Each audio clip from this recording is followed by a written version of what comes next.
Sun travels வடமாகாணத்தில் சட்டபூர்வமான அனுமதியுடன் இயங்குகின்ற visa consultants and ticket agent. உங்கள் பெறுமதியான கடவுச்சீட்டுகள், ஆவணங்கள் போன்றவற்றுக்கு பாதுகாப்பான அனுமதி பெற்ற நிறுவனம் சன் டிராவல்ஸ்.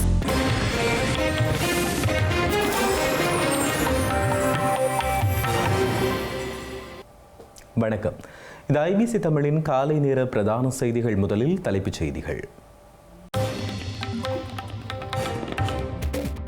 சுதந்திர தினத்தை கருப்பு நாளாக அறிவித்து வடக்கு கிழக்கில் எதிர்ப்பு போராட்டங்கள். காணாமலாக்கப்பட்ட உறவுகளுடன் இணைந்த பல்கலைக்கழக மாணவர்கள். ஜனாதிபதி தலைமையில் சுதந்திர தின கொண்டாட்டங்கள். வெளிநாட்டு தூதுவர்கள் என 2000க்கும் மேற்பட்டோர் பங்கேற்பு. யாழ்ப்பாண பாதுகாப்பு படை தலைமையகம் அகற்றப்படாது என்கிறார் நலிந்த ஜேதிச. போலி செய்தி பரவுவதாகவும் தெரிவிப்பு. முல்லைத்தீவில் சட்டவிரோத யானை வேலியில் சிக்கி சிறுவன் பலி. காணி உரிமையாளர் கைது. மார்க்கோ ரூபியோவை சந்தித்த இந்திய வெளியுறவுத்துறை அமைச்சர். வரி குறைப்பை தொடர்ந்து பேச்சு. ஆபிரகாம் லிங்கன் விமானம் தாங்கி கப்பலை நெருங்கிய ஈரானின் ஆளில்லா கெலன். சுட்டு வீழ்த்திய போர் விமானம். இனி தொடர்வது விரிவான செய்திகள். இலங்கையின் சுதந்திர தினத்தை கருப்பு நாளாக அறிவித்து வடக்கு கிழக்கு தமிழர் தாயகத்தில் எதிர்ப்பு போராட்டங்கள் இடம்பெற்றுள்ளன.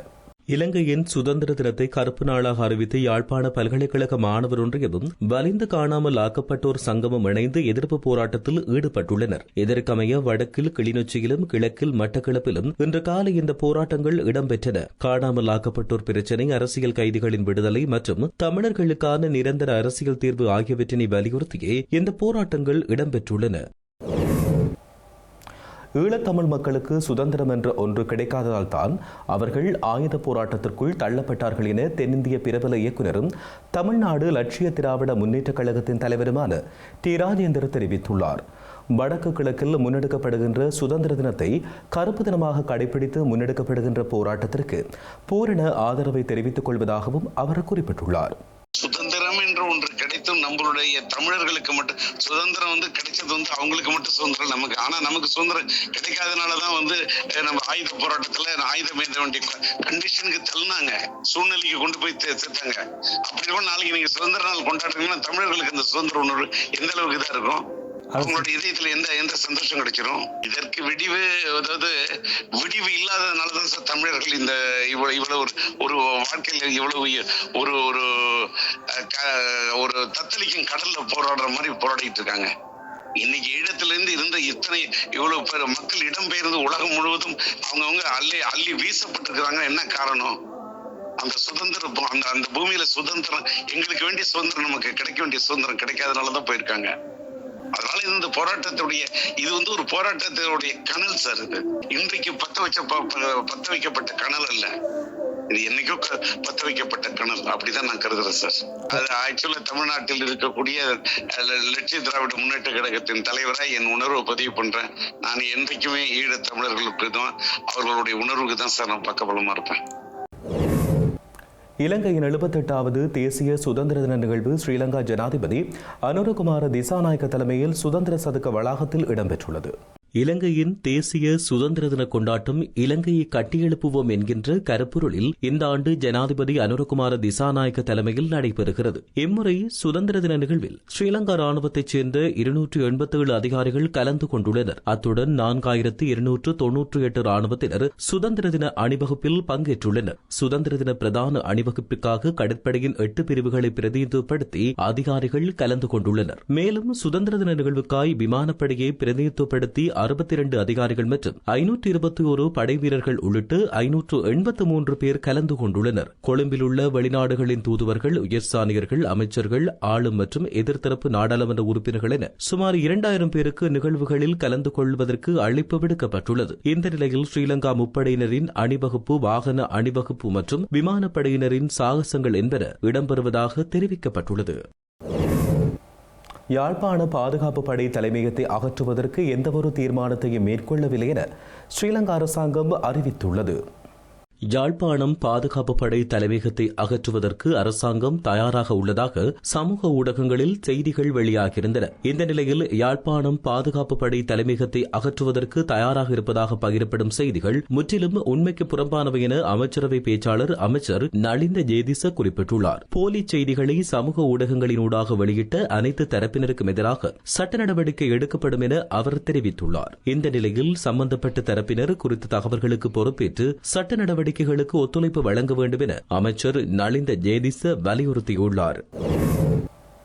இலங்கையில் உள்ள அனைத்து உத்தியோகத்தர்களினதும் தொழில்சார் கௌரவத்தையும் அந்தஸ்தையும் பாதுகாப்பதே அரசாங்கத்தின் நோக்கமாகும் என ஸ்ரீலங்கா ஜனாதிபதி அனுரகுமார திசாநாயக்க தெரிவித்துள்ளார்.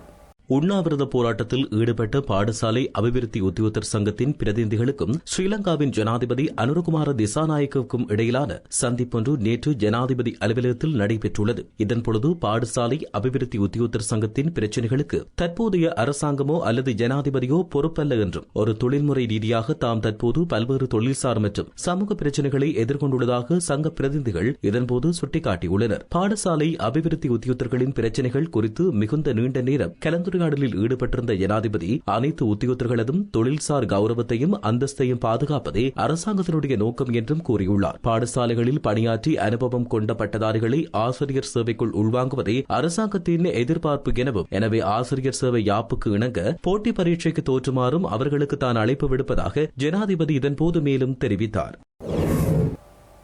முல்லைத்தீவு மாவட்டத்தின் ஒட்டுசுட்டான் புளியங்குளம் அலகரை பகுதியில் மின்சாரம் தாக்கியதில் சிறுவர் ஒருவர் உயிரிழந்துள்ளார்.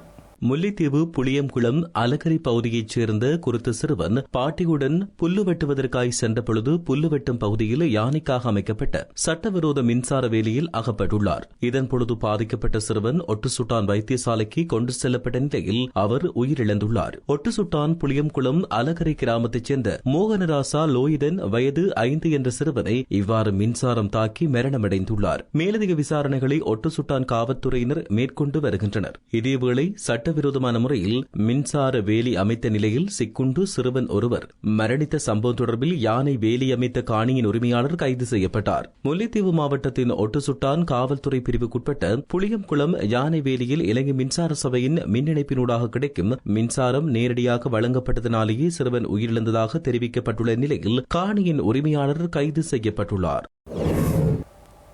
யாழ்ப்பாணம் சாவகச்சேரி தனங்களப்பு பகுதியில் வெடிபொருட்கள் மீட்கப்பட்டுள்ளன.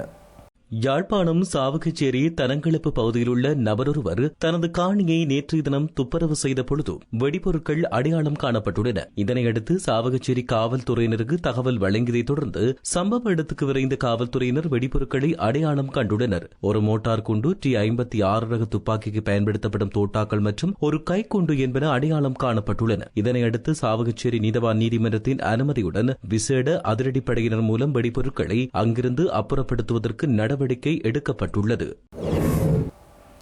கிரிபத்கொட பகுதியில் 3 கிலோகிராமுக்கும் அதிகமான நிறை கொண்ட ஹெரோயினை தம்பசம் வைத்திருந்த குற்றச்சாட்டில் சந்தேக நபர் ஒருவரும் அதை கடத்துவதற்கு உடந்தையாக இருந்த மற்றொரு சந்தேக நபரும் கைது செய்யப்பட்டுள்ளனர்.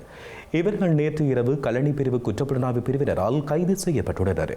கிரிபத்கொட காவல்துறை பிரிவுக்குட்பட்ட வைத்தியசாலை வீதி பகுதியில் சந்தேகத்துக்கிடமான முறையில் பயணித்த ஒன்றை காவல்துறையினர் சோதனையிட்ட போது 3 கிலோகிராம் 18 கிராம் ஹெரோயின் மீட்கப்பட்டுள்ளது. இதையடுத்து ஒன்றுளியில் பயணித்த நபர் கைது செய்யப்பட்டதோடு அவரிடமிருந்து ஒரு கைத்தொலைபேசியும் ஒன்றுளியும் பறிமுதல் செய்யப்பட்டுள்ளது. கைதானவர் கிரிபத்கொட பகுதியைச் சேர்ந்த 34 வயதுடையவர் என்று தெரிய வந்துள்ளது. இந்த நிலையில் சந்தேக நபரிடம் நடத்தப்பட்ட மேலதிக விசாரணைகளில் இந்த போதைப்பொருள் தொகையை வழங்கிய நபர் தொடர்பில் தகவல் கிடைக்கப்பெற்றுள்ளது. அதன்படி கட்டுநாயக்க 18ஆம் கட்டை பகுதியில் உள்ள விடுதியொன்றில் தங்கியிருந்த பொழுதும் இரண்டாவது சந்தேக நபர் கைது செய்யப்பட்டுள்ளார். கைது செய்யப்பட்டுள்ள இரண்டாவது சந்தேக நபர் தாய்லாந்து பிரஜையான 32 வயதுடையவர் என்று காவல்துறையினர் தெரிவித்தனர். கைது செய்யப்பட்டுள்ள சந்தேக நபர்கள் இருவரும் மேலதிக விசாரணைகளுக்காக கிரிபத்கொட காவல் நிலையத்தில் ஒப்படைக்கப்பட்டுள்ளதோடு அவர்களை நீதிமன்றத்தில் முன்னிலைப்படுத்துவதற்கு நடவடிக்கை எடுக்கப்பட்டுள்ளதாக காவல்துறையினர் தெரிவித்துள்ளமை குறிப்பிடத்தக்கது. அமெரிக்க வெளியுறவுத்துறை அமைச்சர் மார்கோ ரூபியோவை இந்திய மத்திய வெளியுறவுத்துறை அமைச்சர் S. ஜெய்சங்கர் சந்தித்து பேச்சுவார்த்தைகளை நடத்தியுள்ளார். இந்திய பொருட்கள் மீதான அமெரிக்க வரி விதிப்பு 50% 18% குறைக்கப்பட்ட நிலையில் அமெரிக்கா சென்றுள்ள இந்திய மத்திய வெளியுறவுத்துறை அமைச்சர் ஜெய்சங்கர் அந்த நாட்டு வெளியுறவுத்துறை அமைச்சர் மார்கோ ரூபியோவை சந்தித்து பேச்சுவார்த்தை நடத்தினார். இதன்பொழுது இருதரப்பு வர்த்தகம், எரிசக்தி, பாதுகாப்பு உள்ளிட்டவை தொடர்பில் விவாதிக்கப்பட்டுள்ளது. இந்நிலையில் அமெரிக்க வெளியுறவுத்துறை அமைச்சர் மார்கோ ரூபியோவை சந்தித்ததில் மகிழ்ச்சி அடைவதாகவும், இருதரப்பு உறவு, பிராந்திய மற்றும் உலகளாவிய பிரச்சினை உள்ளிட்ட பல்வேறு விடயங்கள் குறித்து ஆலோசித்ததாகவும் இந்திய மத்திய வெளியுறவுத்துறை அமைச்சர் தெரிவித்தார். இந்திய அமெரிக்க இடையிலான உறவை வர்த்தகம், எரிசக்தி, அணுசக்தி, பாதுகாப்பு மற்றும் தொழில்நுட்பம் உள்ளிட்ட துறைகளில் வலுப்படுத்துவது தொடர்பில் விவாதிக்கப்பட்டதாகவும் அவர் குறிப்பிட்டார். USS ஆப்ரஹாம் லிங்கன் விமானம் தாங்கி கப்பலை நெருங்கிய ஈரானின் ஆளில்லா கலம் ஒன்று சுட்டு வீழ்த்தப்பட்டுள்ளது. ஈரானில் நிலவி வரும் பொருளாதார பின்னடைவுகள் மற்றும் விலைவாசி உயர்வினை கண்டித்து போராட்டங்கள் இடம்பெற்ற நிலையில் 2000க்கும் மேற்பட்டோர் உயிரிழந்துள்ளதோடு 27,000 பேர் கைது செய்யப்பட்டுள்ளனர். இதனால் அமெரிக்காவிற்கும் ஈரானுக்கும் இடையில் போர் பதற்றங்கள் அதிகரித்து வரும் நிலையில் அமெரிக்க கடற்படையின் விமானம் தாங்கி கப்பல்கள், போர்க்கப்பல்கள் மேற்காசிய கடற்பகுதிக்குள் நுழைந்துள்ளன. அமெரிக்கா தங்கள் மீது தாக்குதல் நடத்த ஆரம்பித்தால் பெரிய அளவில் போர் வெடிக்கும் என ஈரான் உச்சத்தலைவர் கமேனி எச்சரித்துள்ளார். இந்த சூழ்நிலையில் ஈரானின் தெற்கு கடற்கரையில் USS ஆப்ரஹாம் லிங்கன் விமானம் தாங்கி கப்பலை நெருங்கிய அந்நாட்டு ஆளில்லா கலத்தை அமெரிக்க கடற்படை போர் விமானம் சுட்டு வீழ்த்தியுள்ளது. ஆப்ரஹாம் லிங்கனின் F-35C போர் விமானம் தாங்கி கப்பலையும் அதில் இருந்த பணியாளர்களையும் பாதுகாக்கவும் ஈரானின் ஆளில்லா கலத்தை சுட்டு வீழ்த்தியதாக அமெரிக்க கடற்படையின் செய்தி தொடர்பாளர் தெரிவித்தார். இதனால் அமெரிக்க படையினருக்கு எந்த பாதிப்பும் ஏற்படவில்லை எனவும் எந்த உபகரணங்களும் சேதமடையவில்லை என்றும் அவர் கூறியுள்ளார். செய்திகளின் நிறைவாக இனி மீண்டும் தலைப்புச் செய்திகள். சுதந்திர தினத்தை கருப்பு நாளாக அறிவித்து வடக்கு கிழக்கில் எதிர்ப்பு போராட்டங்கள். காணாமலாக்கப்பட்ட உறவுகளுடன் இணைந்த பல்கலைக்கழக மாணவர்கள். ஜனாதிபதி தலைமையில் சுதந்திர தின கொண்டாட்டங்கள். வெளிநாட்டு தூதுவர்கள் என 2000க்கும் மேற்பட்டோர் பங்கேற்பு. யாழ்ப்பாண பாதுகாப்பு படை தலைமையகம் அகற்றப்படாது என்கிறார் நலிந்த ஜேதிச. போலி செய்தி பரவுவதாகவும் தெரிவிப்பு. முல்லைத்தீவில் சட்டவிரோத யானை வேலியில் சிக்கி சிறுவன் பலி. காணி உரிமையாளர் கைது. மார்கோ ரூபியோவை சந்தித்த இந்திய வெளியுறவுத்துறை அமைச்சர். வரி குறைப்பை தொடர்ந்து பேச்சு. ஆப்ரஹாம் லிங்கன் விமானம் தாங்கி கப்பலை நெருங்கிய ஈரானின் ஆளில்லா கலன் சுட்டு வீழ்த்திய போர் விமானம். இத்துடன் IBC தமிழின் காலை நேர பிரதான செய்திகள் நிறைவு பெற்றன. உடனுக்குடன் செய்திகளை அறிந்து கொள்ள IBCTamil.com என்ற எமது இணையதளத்தினை பார்வையிடுங்கள். வணக்கம்.